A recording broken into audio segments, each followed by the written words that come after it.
is this change in technology, which is a tool available to attorneys now. Jury Scout, which Magna offers, is one of them. But most of us do some social media investigation, whether it's of the plaintiff or a witness or whatever. And now we have the opportunity to really do some social media investigation on jurors, which adds a layer of skill here because we have information about a juror.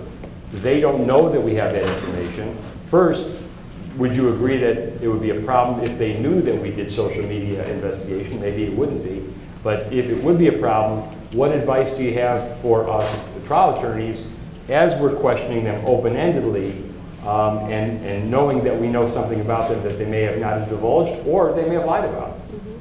Yeah, I think it can be awkward if someone knows that you've done some digging into their background, if you've looked at their Twitter account, or maybe their Facebook profile is locked, but our Jury Scout researchers have found some unlocked profiles that are somehow linked to them, family members or friends. So you do have to be tactful in the questions that you're asking, but the best approach, as Bob said, is to ask those open-ended questions. You're not going to direct to a juror, Mr. Stauber, I see that you're, are you a baseball fan?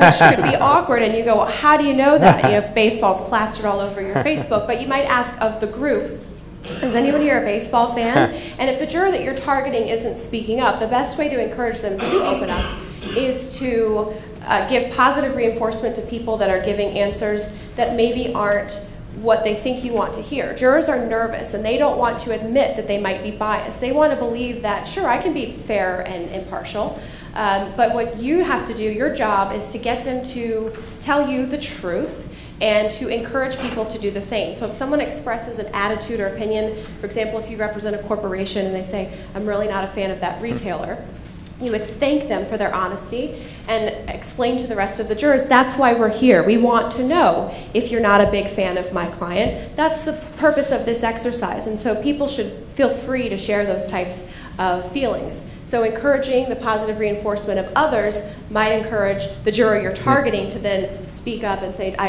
have something to add. So let me ask a follow-up, because one of the things that I'm going to challenge the attorneys who are going to be participating here to do is to seek to challenge one or both jurors for cause, because we know that we have a limited number of peremptory challenges. And if we feel that there's somebody that we want to challenge, we'd love to do it for cause so it doesn't cost us a peremptory. So just, since we have you here and you're an expert, I mean, what advice do you have in that scenario where they say, I'm not a fan of the corporation? My inclination would be now to lead them a little bit and to say you probably then wouldn't feel comfortable to be fair, and I don't want you to be fair to my client, but given your predisposition, perhaps you'd agree with me that you wouldn't be fair.